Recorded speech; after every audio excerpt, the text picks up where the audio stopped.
Assalamualaikum warahmatullahi wabarakatuh. Alhamdulillahirabbil alamin. Wabihi nasta'inu ala umurid dunya waddin. Salatu wassalamu ala asyrafil anbiya wal mursalin imamil muttaqin Sayyidina wa habibina wa syafi'na maulana Muhammadin wa ala alihi wa sahbihi wa man nasrahu ila yaumiddin, amma ba'd. Subhanaka la ilma lana illa ma 'allamtana innaka antal alimul hakim. Rabbi shrah li sadri wa yassir li amri wahlul 'uqdatam min lisani yafqahu qawli. Pada bapak-bapak dan saudara-saudara hadirin jamaah Majlis Ta'lim malam Sabtu Masjid Jami Al-Ikhlas bersama ketua dan segenap pengurus DKM Masjid, pengurus Majlis Ta'lim, pengurus wilayah yang insya Allah semuanya kita senantiasa dimuliakan, dirahmati dan diberkahi oleh Allah Subhanahu wa Ta'ala. Mari sama-sama kita buka dan kita awali pengajian kita pada malam hari ini dengan sama-sama kita baca Ummul Quran Suratul Fatihah. Mudah-mudahan dengan mujizat, karamah dan barokah surah Al-Fatihah, Allah senantiasa memberikan kepada kita iman, Islam, ihsan yang kuat, ilmu-ilmu yang manfaat, sehat, afiat, panjang umur dalam taat, dimudahkan segala urusan kita dunia dan akhirat. Allah luaskan pada kita rizki yang halal, yang tayyib, yang berkah untuk ibadah kepada Allah, dan Allah sampaikan kita kepada ma'rifat, husnul khotimah dan ridhonya di dunia wal akhirah. Sekaligus pada ini juga kita tujukan untuk arwah almarhum dan almarhumah, orang-orang tua kita, keluarga, sanak famili, para guru, para alim ulama yang telah pulang ke rahmatullah. Wabil khusus kepada orang-orang yang telah berjasa untuk pembangunan daripada Masjid Jami Al-Ikhlas. Mudah-mudahan semuanya selalu mendapatkan limpahan rahmat dan maghfirah, diluaskan alam kubur mereka dan dijadikan kubur mereka raudhah min riyadil jinan. Lillahi ta'ala bidil kaniya wila hadratin Nabi Muhammadin sallallahu alaihi wa alihi wasallam wa alihi washabi wa azwajihi wa zurriyati radhiyallahu anhum bil jami'il anbiya wal mursalin wal malaikatil muqarrabin wal awliya'il 'arifin al muhaqqiqin wal ulama'il 'amilin wa syuhada'i was salihin, khususan ila hadrati sultan awliya Syekh Muhyiddin Abdul Qadir Jilani, ila hadrati sultan awliya Syekh Abil Hasan As-Sazili, ila hadrati sultan awliya Syekh Bahuddin Naqsyabandi, ila hadrati Syekh Raden Abdul Razak At-Tarmasi wa Syekh Abdul Salam, wala hadrati Hudari bin Hasan, wala hadrati Simba Penjalu, wala hadrati Syaramoki Mustaqim bin Hushain, wala Syaramoki Abdul Jalil Mustaqim, wala hadrati Asmullah Al-Marzuki, wala Haji Mahfuz Syafi'i, wala hadrati Syekh Salahuddin Abdul Jalil Mustaqim, wa usulihim wa furihim asyahin wa talamizim wa zawjatihim wa man intasaba ilaihim qaddasallahu asrarahum, wila hadrati Sayyidina Khadir alaihi salam, wila hadrati jamil awliya at-tis'ah alladzina fi Indonesia, wila jami' arwahi abaina wa ummahatina ajdadina wa jaddatina amamina wa ammatina wa akhwalina wa khalatina wa liman haqqun alina masyaykhina muallimina wa asatizatina, wila jami'il muslimin wal muslimat wal mu'minin wal mu'minat al-ahya'i minhum wal amwat, wa khususan ila jami'il ladzina anfaqu amwalahum wa tasaddaqa لهذا المسجد الإخلاص الأحياء منهم والأموات شيء لله لنا ولهم الفاتحة. أعوذ بالله من الشيطان الرجيم. بسم الله الرحمن الرحيم. الحمد لله رب العالمين الرحمن الرحيم مالك يوم الدين إياك نعبد وإياك نستعين اهدنا الصراط المستقيم صراط الذين أنعمت عليهم غير المغضوب عليهم ولا الضالين.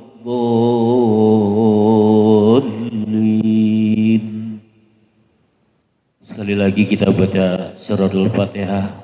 Kita tujukan untuk saudara-saudara kita yang mendapatkan musibah kebanjiran di beberapa daerah ya, di Aceh, di Papua dan daerah-daerah lain. Mudah-mudahan semuanya selalu dalam lindungan Allah Subhanahu wa taala dan mudah-mudahan diselamatkan dan selalu mendapatkan pertolongan dari Allah Subhanahu wa taala. Dan kita juga yang di sini ya mudah-mudahan kampung kita, wilayah kita selalu Allah jaga, Allah lindungi dari segala macam bala, wabah dan malapetaka. Lillahi ta'ala bidilkan ya ila hadratin Nabi Muhammadin sallallahu alaihi wasallam wa li jami'il muslimin wal muslimat wal mu'minin wal mu'minat aina ma kanu min masyariqil ardi ila magharibiha khususan ila jami' fi dairati Indonesia. Lahumul Fatihah. A'udzu billahi minasyaitonir rajim. Bismillahirrahmanirrahim. Alhamdulillahi rabbil alamin arrahmanir rahim maliki yaumiddin. Iyyaka na'budu wa iyyaka nasta'in ihdinas siratal mustaqim siratal ladzina an'amta 'alaihim ghairil maghdubi 'alaihim waladdallin. Rabbighfir lana wa liwalidina amin. Qala bismillahirrahmanirrahim. Wa qala Rasulullah sallallahu alaihi wasallam, kuntu nahaitukum an ziyaratil kubur walakin fazuruha wa fi riwayatin faman arada ayazural kubur falyazurha fa innaha tuzakkirul akhirah. Telah bersabda baginda Rasulullah sallallahu alaihi wasallam, kuntu nahaitukum an ziyaratil kubur. Aku telah melarang kalian ziarah kubur. Walakin fazuruha, tetapi sekarang maksudnya kata Nabi, silakan kalian menziarahi kuburan. Wa fi riwayatin, dalam riwayat yang lain beliau bersabda, faman aroda, barang siapa yang ingin yazural kubur, menziarahi kubur, fal yazurha, maka silakan menziarahinya. Fa innaha tuzakkirul akhirah, karena ziarah kubur itu dapat mengingatkan kepada akhirat. Rawahu Muslim, hadis riwayat Imam Muslim rahimahullahu ta'ala. Bapak-bapak dan saudara-saudara hadirin jamaah ta'lim yang dimuliakan Allah, hadis ini menjelaskan masalah ziarah kubur. Masalah ziarah kubur ini memang termasuk masalah yang kompleks gitu loh Pak. Jadi yang begini, yang begitu, yang maunya begini, yang maunya begitu, yang modelnya begini, macam-macam. Bahkan zaman-zaman dulu itu waktu saya masih kecil, itu kalau lebaran yang pada ziarah kubur pada bawa petasan, ada yang sampai segulung. Jadi bukan doain ahli kubur, malah masang petasan kayak orang besan, ya kayak orang nyunatin. Ada yang model begitu. Bahkan ada yang bawa petasan tiang, ya kan, sampai penghuni kuburnya pada tingkat semua, kegedean suaranya, kekencengan. model-model. Ini banyak lika-likunya ya, bahkan ada sebagian umat Islam yang hingga saat ini mengharamkan ziarah kubur dengan alasan khawatir terjadi kemusyrikan.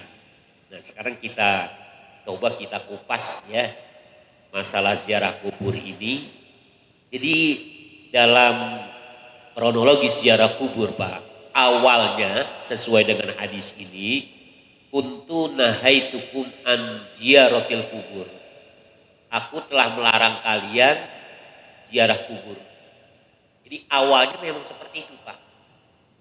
Awalnya itu kapan? Di saat memang iman umat Islam sebagian itu masih lemah.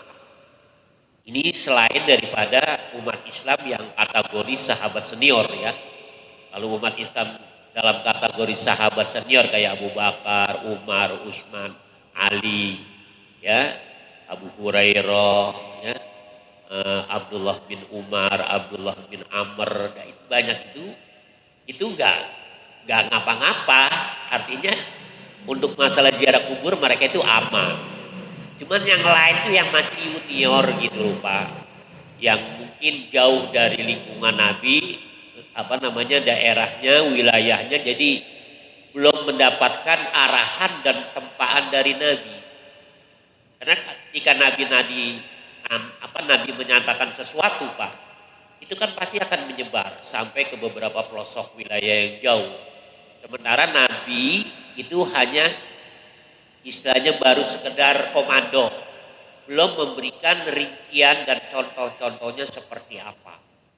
Nah, sementara dalam sisi yang lain, iman yang lemah ini kan sangat bahaya Pak. Ya, iman yang lemah itu sangat bahaya. Oh, jangankan imun lemah aja bahaya. Bahaya nggak? Imun lemah bahaya nggak? Kalau imin lemah, bahaya imin mana, Kang Soda ya? Ya, jadi imun itu memang mestinya bareng sama-sama kuat, gitu kan? Tapi ketika salah satunya ya, terutama iman yang lemah ini jauh lebih bahaya. Jadi kalau imun saja berbahaya ketika kondisinya lemah, iman ini lebih bahaya lagi apabila dia terjadi kelemahan. Dan ini nanti lemahnya iman kan Pak berpengaruh dalam semua gerak-gerik kita. Kita itu bagaimana, kayak apa, ya, ngerjain apa, mikirin apa, ngomong apa, sampai istilahnya berhayal pun itu semuanya sangat dipengaruhi oleh lemah dan kuatnya iman. Kalau orang imannya kuat, mungkin ya Pak ya, berhayalnya, gue pengen banget nyumbang ya, atau bersedekah jariah di masjid, musola, dihayalin gue punya duit, ya kan, gue usah banyak-banyak, 1 M aja, ya 1 M, ember, ya kan, pokoknya masjid, musola, gue bagi-bagiin, anak-anak yatim gue kumpulin, fakir miskin gue kumpulin. Itu hayalan orang yang imannya kuat Pak, ya. Tapi kalau yang imannya lemah, gua kalau tahun baru ini dapat bonus, pokoknya gua pilak, ya kan, gua pokoknya seminggu gua dipilak, gua nggak mau pulang. Kalian suruh gua kumpul sama perempuan, ya kan, pesta miras, pesta narkoba, udah yang kagak bener. Ya kalau dapat bonus akhir tahun, ya enggak, ada nggak yang dapat bonus ini? Oh banyak, ya. Nah itu Pak, itu hayalan orang yang imannya lemah, ya. Itu baru sifatnya hayalan, ya. Belum lagi yang sifatnya harapan, ya, cita-cita. Orang yang beriman itu cita-cita dan harapannya meluncur tinggi Pak, sampai ngelewatin batas langit ke-7. Kadang-kadang kan ya dulu tuh lu punya cita-cita yang tinggi, setinggi langit. Ya setinggi langit mah pendek. Ya kan, lu setinggi apa? Setinggi arsy Allah. Gitu ya. Punya harapan tuh cita-cita begitu. Pokoknya gue punya cita-cita biar bagaimana caranya biar Allah redho sama saya. Begitu. Karena nggak ada cita-cita yang paling tinggi selain ridho Allah, Pak. Yang lain-lainnya bukan nggak boleh. Ya silakan aja bapak-bapak punya cita-cita. Gua punya cita-cita pengen bikin kontrakan, boleh nggak? Boleh kalau ada duitnya. Ya, gue cita-cita pengen ganti motor, gue cita-cita pengen nikah lagi, boleh? Boleh kalau mampu, adil kan gitu ya. Silakan aja, cuman dari berbagai macam cita-cita dan harapan-harapan itu kita mesti tahu yang mana yang paling tinggi. Nah, yang paling tinggi itu ridho Allah. Nah, itu yang harus kita perjuangkan di samping kita sedang memperjuangkan cita-cita yang dalam istilahnya skala jangka pendek. Gitu kan? Kan ada jangka pendek, ada jangka menengah tuh kan, ada jangka panjang. Kalau kita punya organisasi ya termasuk kan ada program-program tuh kan, jangka RT RW kan ada program jangka pendek, jangka menengah, jangka panjang. Nah, kita dalam hidup ini pun silakan saja ya kan bikin ADART-nya gitu ya. Meskipun gak tertulis gitu apa nih ya kan ke depan. Nanti apa dekat lagi nih akhir tahun, mau tahun baru. Mau rencana apa, mau cita-cita apa. Silakan, bebas ya. Allah nggak melarang loh Pak. Kita punya kreasi, punya harapan ya. Gak apa-apa, yang penting semuanya positif, baik, itu aja. Yang penting nggak melanggar hukum, baik hukum Allah maupun hukum negara. Jangan punya cita-cita pengen jadi koruptor gue nih. Jangan, wah cita-cita pengen jadi koruptor yang triliunan. Wah, kalau koruptor yang kecil-kecil kayaknya nanggung. Buat nyogoknya susah. Ya kan kalau triliunan kan gampang buat nyogok ya. Sisanya masih banyak, sogok hakim, sogok jaksa, sogok pengacara. Siapa aja itu disogok-sogokin itu, ya kan. Jadi sekalian aja yang gede kalau korupsi.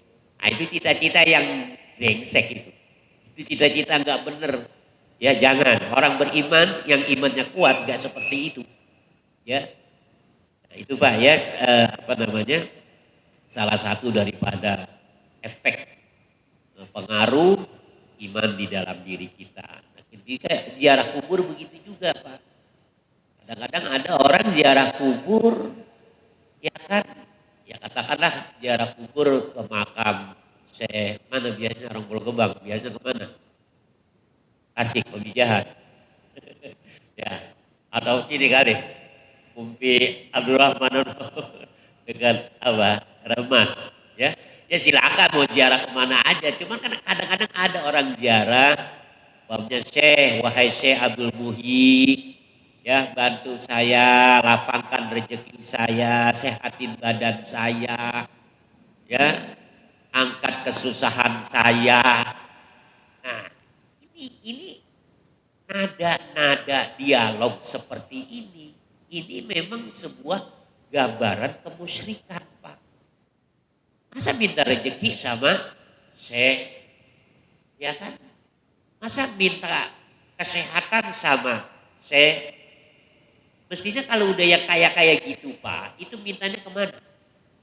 Ke Allah. Kecuali nanti detailnya, rinciannya boleh ke orang. Minta duit dong, boleh nggak? Boleh, tapi kalau mau Allah begitu pantas nggak? Allah bagi duit dong, 1000 aja. Ya.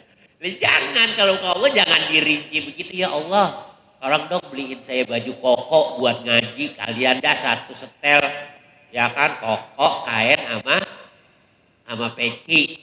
Jangan begitu doa minta sama Allah, itu detail begitu malah nggak bagus. Mintanya global aja, ya Allah luaskan rezeki kepada saya. Udah gitu aja udah cukup.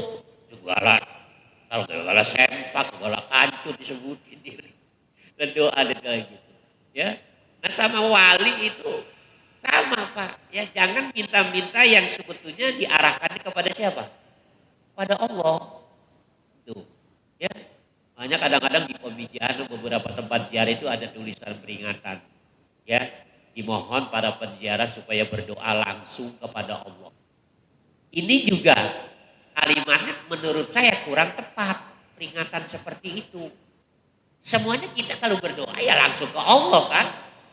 Berarti dengan kata-kata berdoalah langsung kepada Allah. Berarti di situ isinya kita dilarang bertawassul. Ya, berdoa dengan cara wasilah. Nah, padahal kan tempat ziarah kayak pemijahan, ya, atau mungkin di makam Mbah Penjalu sana, ya, di mana? Ciamis, Cirebon, pokoknya makam-makam Wali Songo ada tulisan begitu. Padahal kan yang ngurus, yang pegang semuanya orang-orang kita. Artinya golongan ahlus sunnah wal jamaah. Kenapa orang berdoa kok kalimatnya mesti langsung kepada Allah? Berarti kan di situ logikanya dilarang bertawasul. Padahal tawasul itu bagian daripada ajaran Islam ahlus sunnah wal jamaah. Ya. Dan itu dicontohkan oleh Nabi. Ya, Nabi itu suka bertawasul, sahabat juga bertawasul. Bertawasul itu pada intinya tetap berdoa itu langsung kepada Allah. Cuman lewat perantara. Perantaranya apa dan siapa? Nah, ini yang harus kita pahami. Dulu orang-orang jahiliyah Mekah ketika mereka diingatkan oleh Allah dalam Al-Quran, jangan kalian menyekutukan aku, menyembah selain aku. Nabi menyampaikan apa jawaban mereka? Ini patung-patung, berhala-berhala ini kan cuma wasilah doang. Sebetulnya kami nyembah Tuhan. Itu jadi dijadikan wasilah. Nah, ada sebagian kelompok umat Islam yang namanya Salafi Wahabi atau Wahaboy, ya, kita bertawasul ke makam wali, ke makam habaib, ke makam orang-orang soleh. Itu dianggap sama dengan orang Mekah yang menyembah berhala. Kok disamain? Makanya mereka keras, nggak boleh ziarah kubur kalau seperti itu. Kenapa? Itu sama saja dengan orang jahiliyah yang menyembah berhala, tapi alasan mereka sebetulnya nyembah Allah, nyembah Tuhan. Jadi itu cuma wasilah. Lah beda Pak antara berhala dengan nabi atau wali. Kalau nabi dan para wali, orang-orang soleh, itu kan orang-orang yang dicintai oleh Allah, disayang oleh Allah. Kalau berhala patung, kekasih Allah bukan? Nah, bukan lalu patung.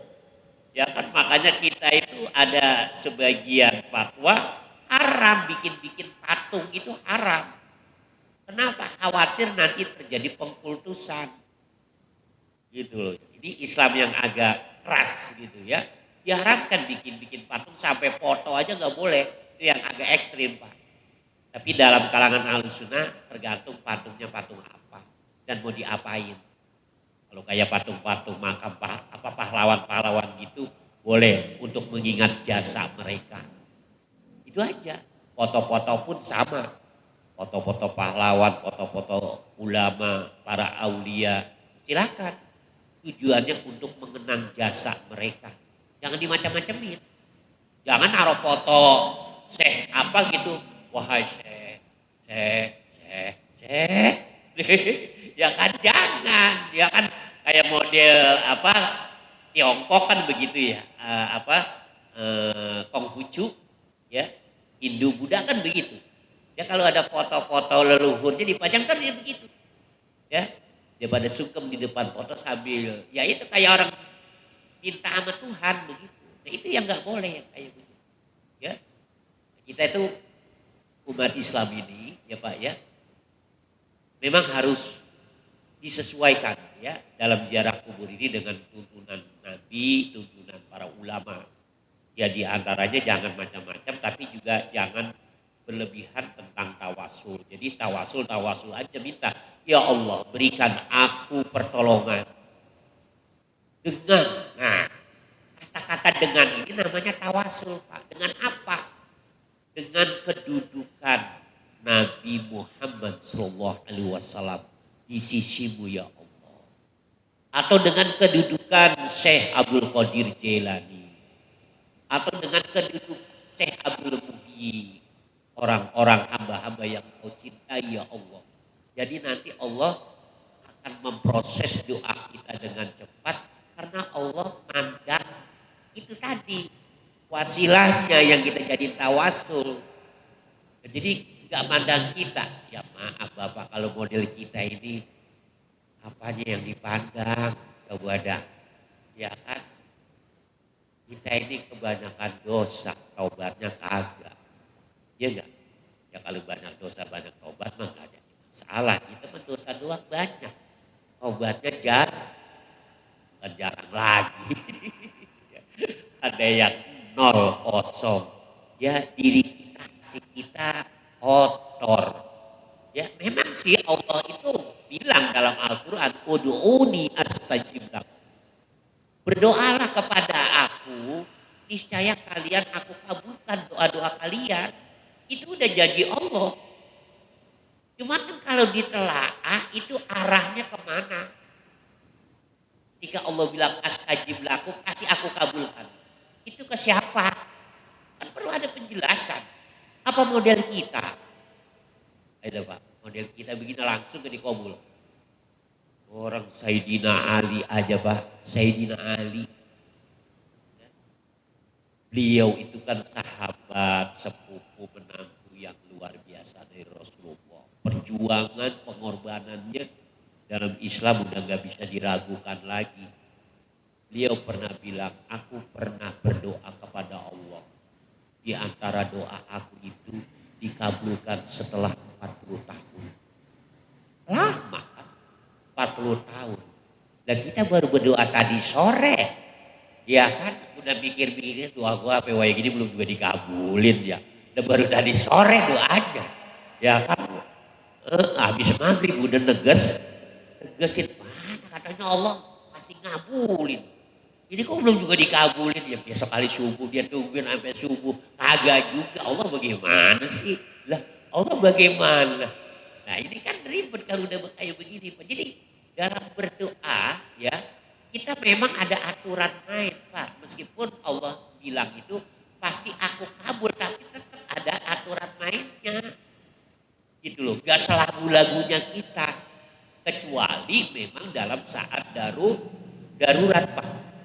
Dalam saat darurat dia lagi terjadi bencana gunung meletus ya Allah jaga saya pelihara saya itu biasanya kalau memang ini bisa langsung dijaga oleh Allah ya. Atau kita sedang mengalami sesuatu yang berat kita merintih menangis kita. Atau ketika kita sedang dijolimin itu cepat Pak doa kita dikabul Pak ya. Bapak nih dijolimin orang difitnah yang macam-macam lah sampai warga pada ngomong begini, ngomong begitu. Ya kan? Nah pada saat itu Bapak dizolimin, doanya cepat diproses oleh Allah. Terus doanya apa? Kira-kira ketika kita dijolimin. Doanya yang terbaik Pak. Jangan minta ya Allah yang jolimin saya sabar gedek. Ya, dia ketabrak mobil. Biar dia jatuh, biar apalagi dia sakit. Paling jangan. Justru itu ketika kita dijolimin berdoa ya Allah bukalah hatinya. Itu aja. Ya biar nanti sadar dia. Mau minta maaf mau kaget kita yang penting dia sadar. Udah cukup. Boleh gak diganti doa yang lain? Boleh. Saat dijolimin ya Allah berikan saya keluasan rezeki. Berikan saya sehat walafiat. Itu silakan. Pokoknya dalam kondisi dijolimin. Ya, karena doa-doa yang memang cepat diproses itu diantaranya doa orang yang dijolimin. Jangankan kita orang Islam, orang kafir aja dijolimin Pak. Ketika dia berdoa, meskipun bukan menyebut atau manggil Allah, dikabul oleh Allah. Iya, itu nanti ada hadisnya. Orang kafir loh Pak, kita jolimin. Ya, orang kafir kita jolimin karena dia bukan orang Islam, udah genjot aja. Ngapain? Bukan orang Islam. Ya, kita jolimin terus dia minta. Yang nyebutnya sih mungkin wahai dewa apa atau Tuhan apa. Tetap Allah yang ngabulin. Siap ku Allah. Ya. Orang kafir aja masih diperhatiin. Lah kita orang kafir kita musuhin mulu, kecuali memang orang kafir yang bermusuhan sama kita. Kalau dia nggak musuhin kita apa kita ya toleran gitu loh. Orang kafir yang damai, akur sama kita, ya beradaptasi dengan orang kita, itu kita hormati. Itu yang Nabi bilang namanya kafir zimmi. Barang siapa yang menghina mereka, kata Nabi, menghina aku. Melukai mereka, melukai aku. Itu namanya kafir zimmi. Tapi kalau kafir harbi, yang kagak bisa diam, ngotak-ngatik aja, ya kan dikit-dikit ngajakin ribut sama umat Islam masjid, dia lemparin kotoran, ya kan segala apa tahu ngomong, nah itu boleh, ya artinya kita harus bertindak tegas, jangan dibiarin orang kafir yang begitu. Kita ngaji dikata-katain, kita sholat dikata-katain, umpama ya, nah yang begitu boleh. RT RW turun tangan, umumnya apa? Tegesin. Ngapa orang ngaji lo kata-katain?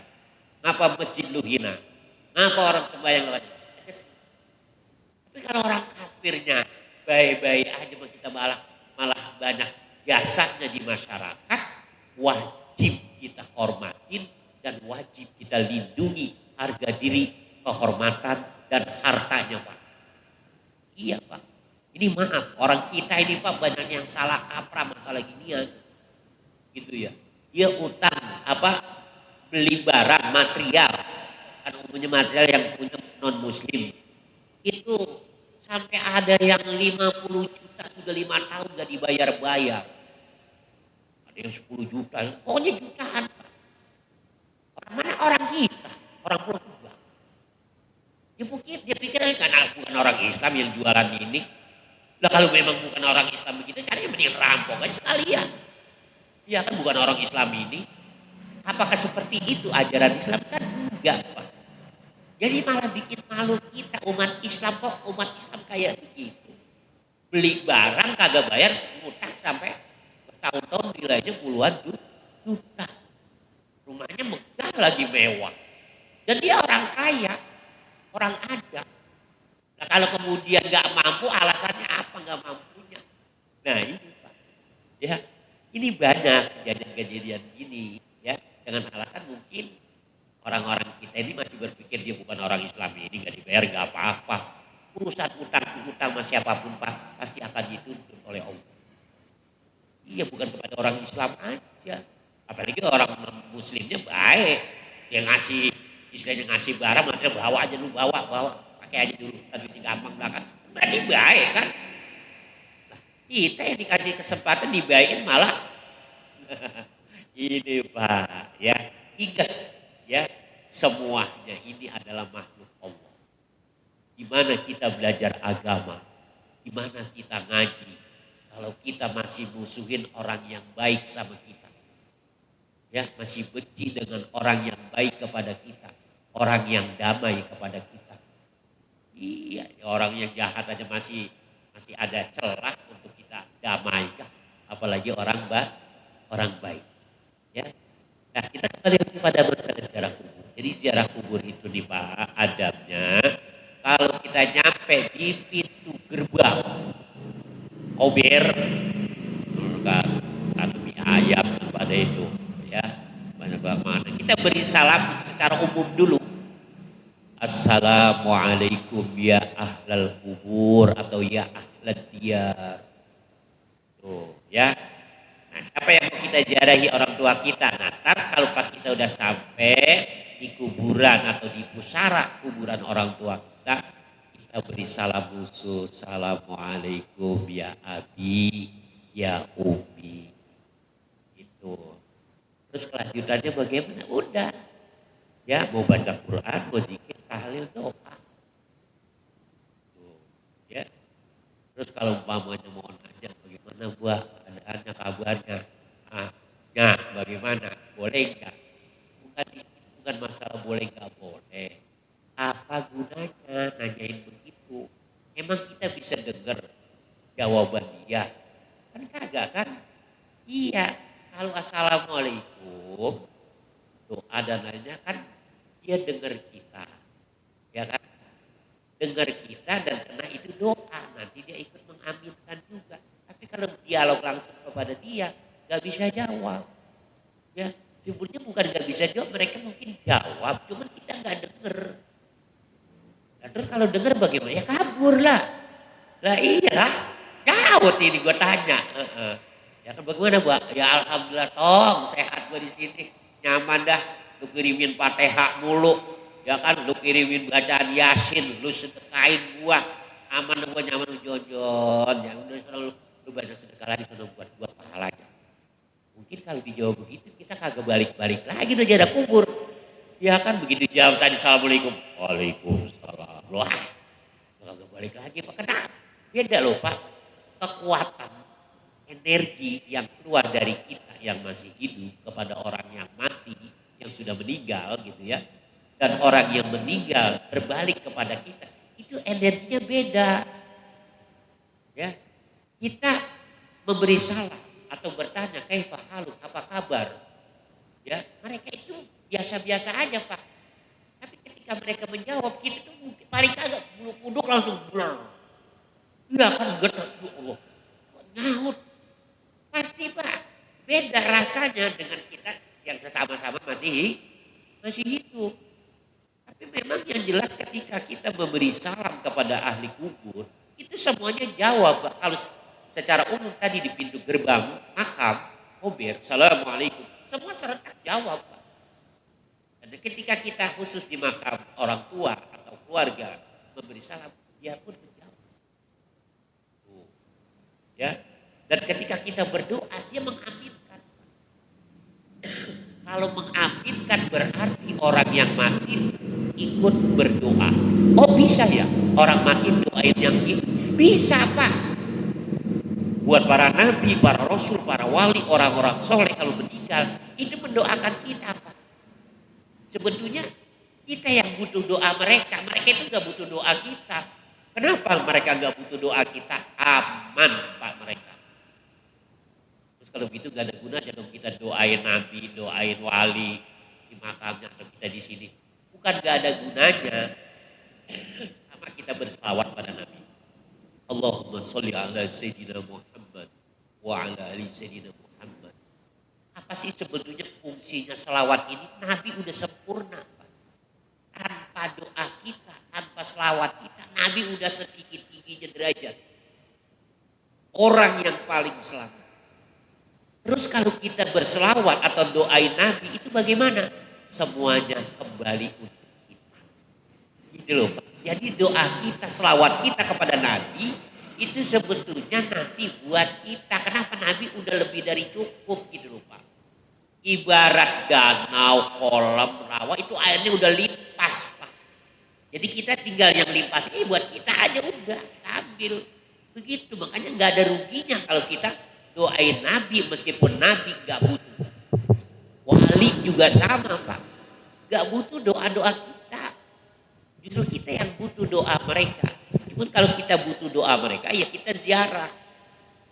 Gitu loh, ziarah ke makamnya. Andai kata gak bisa ziarah, baca Fatihah ila hadrati. Siapa sebut syekhnya? Kita doain ya Allah, berikan keberkahan kepada wali syekh siapa? Sebut.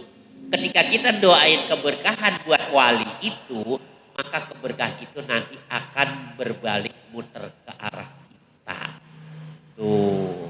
Jadi kita tuh menjadi lebih untung lagi, lebih berkah lagi dengan doain para wali, orang-orang soleh, para nabi, para rasul. Itu Pak pentingnya.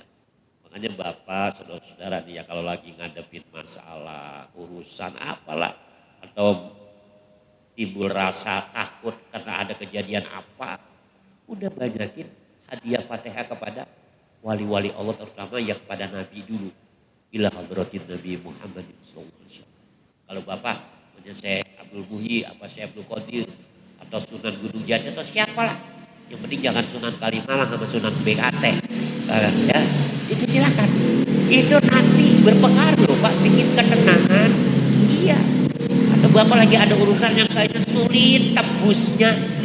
Ya kan, cairnya umpamanya ya. Udah banyakin baca hadiah Fatihah kepada Nabi, kepada para wali dan orang-orang soleh.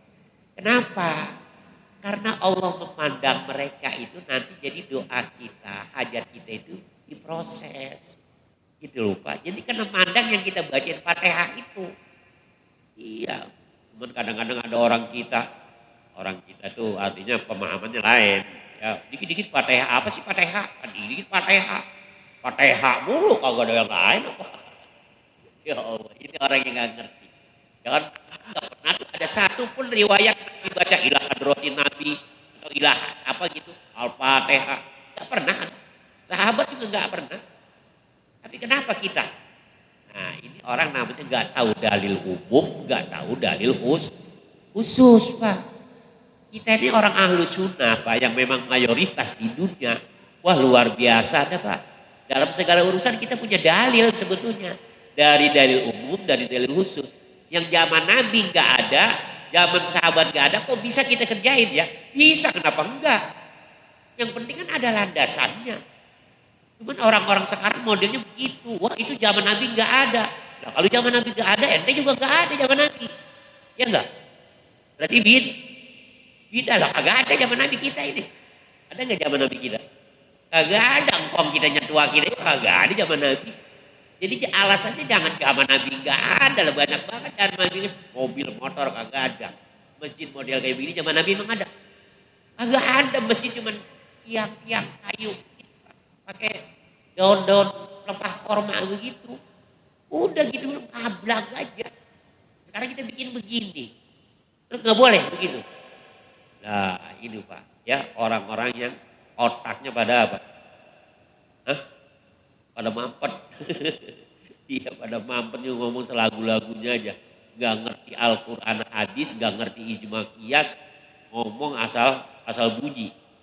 Ya kalau ngomong sekedar aja sebenarnya ini nyesat-nyesatin orang, ngapirin orang, ini kan yang bahaya. Ya, yang nanti bisa menimbulkan gesekan, ya kan, perpecahan dalam lingkungan umat Islam. Jadi itu Pak ziarah kubur nanti etikanya seperti itu, ya. Nah, tujuan utama daripada ziarah kubur selain daripada mendoakan ahli kubur ya Pak ya adalah supaya kita ingat akhirat. Kita sering gak Pak ingat akhirat? Coba saya tanya. Jarang kita ingat akhirat. Ya kan jangankan dalam situasi-situasi yang memang umum lah gitu. Takjiah aja takjiah. Kita itu agak ingat juga sama akhirat. Sampai ngikut nguburin. Ya kan di sana malah cengengesan di kuburan. Iya. Malah kadang-kadang ngomong apa adabnya nggak bener, kuburan dia injak. Dia duduk di pala kuburan, udah begitu dia kentut lagi. Ya ilaha illallah Pak, jarak kubur jangan sekali-kali injak kuburan Pak. Cari pokoknya terus. Jangan melangkain kuburan apalagi duduk di lempanan kepala. Lempanan kaki masih boleh dah. Ya paha ke kaki. Lempanan kepala dia duduk, dia kentut. Ya kan kalau katanya saya penghuni kuburnya saya sodok itu songong banget. Orang banyak Pak pada jarak kubur atau nganter kuburin gitu ya. Itu gak pada punya etika. Iya. Malah kadang-kadang di kuburan di situ nih nganterin apa? Ikut nguburin gitu ya. Dia nengok. Itu kuburan si Anu. Dulu waktu masih perawatnya cakep banget. Itu gue demen banget sama dia. Lah. Segala kuburan waktu masih perawan, waktu masih hidup perawan cakep banget. Katanya contoh. Ini Pak yang ini tanda hati kita mampet itu. Iya. Dulu pernah ada orang, ya gak perlu saya sebenarnya, ya silaturahmi ke saya nekiskin masalah ngajiin orang mati. Kan, ngajiin orang mati yang abdul, yang lebih bagus di rumah apa di kuburan sih? Tergantung, saya bilang begitu. Sebenarnya sama aja. Ya kan, kalau di kuburan katanya lebih cepat sampainya sama aja. Ya kan, kita nih ada kuburan orang tua kita, umpamanya di Amerika, kita ngajiinnya di sini. Nyampe Pak ya. Itu banyak yang kadang-kadang pada ngaji di kuburan. Sebetulnya tujuannya ngaji di kuburan itu supaya yang ngaji itu lebih fokus, lebih konsen. Itu. tapi faktanya benar kan dia pada khusyuk, fokus, konsen. Nah itu kadang-kadang yang satu lagi ngaji nih sambil ngopi, situ kan ada janda di situ. Tuh, ilbanan itu kali tahu ada janda. Iya, lu tahu aja enggak? Kemarin gue mau pulang, ketemu gue lihat dia ngeliat gua. Ya kan, dah dia jadi ngomongin, kan jadi kagak konsen kan kalau begitu. Nah kalau modelnya kayak begini ngaji mending di rumah aja dah. Ya di rumah ya tetap nggak boleh kayak gitu, cuman masih mendingan kalau di rumah. Nah kalau di kuburan ngomong ngalor ngidul, kadang-kadang ngomongin orang, kadang-kadang diomongin ustadz juga lagi. Ini yang aneh gitu loh Pak Ustadz, aduh brengsek banget dah. Ya waktu itu gue diajak bareng ngaji sama dia, gue dikasih dikit banget dah. Ilaha ilallah, ini brengsek-brengsekin Ustadz, bagaimana ini ngaji di kuburan Pak? Mestinya lebih fokus, lebih khusyuk gitu ya. Lebih konsen malah ngalor ngidul. Itu kan kadang-kadang kalau di ada yang istilahnya siang malam ya. Jadi pada dasarnya ya silakan, mau di kuburan silakan, mau di rumah silakan. Yang penting jaga aturan mainnya, etikanya dijaga. Kalau di kuburan itu harus lebih fokus, lebih konsen, lebih khusyuk gitu. Jadi nanti proses terjadinya pahala dan pengiriman pahala itu akan lebih cepat. Ketika pengirimannya cepat sampai, ya otomatis penghuni kuburnya makin apa? Makin seneng kan, makin bahagia. Waduh cepet banget ini, ya kan langsung nyampe. Itu sebetulnya. Tapi kalau di kuburan modelnya kayak tadi, bisa jadi tidak ngaji hari ini, bulan depan baru nyampe. Itu kiriman. Bisa jadi lebih dari itu, macet di jalanan. Macetnya mah apa? Sama janda tadi itu. Ngaji gitu loh ya. Tapi kalau di rumah tetap khusyuk, fokus, ya cepet sampainya. Hari ini, saat ini dia baca Quran atau Fatihah, saat itu juga langsung sampai kiriman Fatihah, bacaan Al-Quran kita kepada ahli kubur. Jadi kembali kepada hati orang yang baca Al-Quran. Ya, itulah bapak-bapak dan saudara-saudara kajian kita seputar ziarah kubur. Jadi kita sudah diizinkan oleh Nabi, tinggal rincian etika apa dan bagaimananya. Ya itu ya tadi yang kita bahas, yang saya jelaskan. Yang penting jangan sampai melakukan hal-hal yang negatif ketika kita ziarah kubur, apalagi yang berbau syirik, ya menyekutukan Allah Subhanahu wa ta'ala. Lillahi ta'ala al-Fatihah. A'udzubillahi minasyaitonirrajim. Bismillahirrahmanirrahim. Alhamdulillahirabbil alamin arrahmanir rahim maliki yaumiddin. Iyyaka na'budu wa iyyaka nasta'in. Shiratal mustaqim. Shiratal ladzina an'amta 'alaihim ghairil maghdubi 'alaihim waladdallin. Ilahil karim. Bismillahirrahmanirrahim. Alhamdulillahirabbil alamin. Allahumma salli ala sayyidina Muhammad wa ala sayyidina Muhammad. Rabbana zidna ilman nafi'a warzuqna fahma. Allahumma arinal haqqa haqqan warzuqna ittiba'ah wa arinal batila batilan warzuqna ijtinabah. Rabbana atina fid dunya hasanah wa fil akhirati hasanah wa qina adzabannar. Sallallahu alaihi wasallam Muhammadin wa ala alihi wasallam. Alhamdulillahirabbil alamin. Assalamualaikum warahmatullahi wabarakatuh.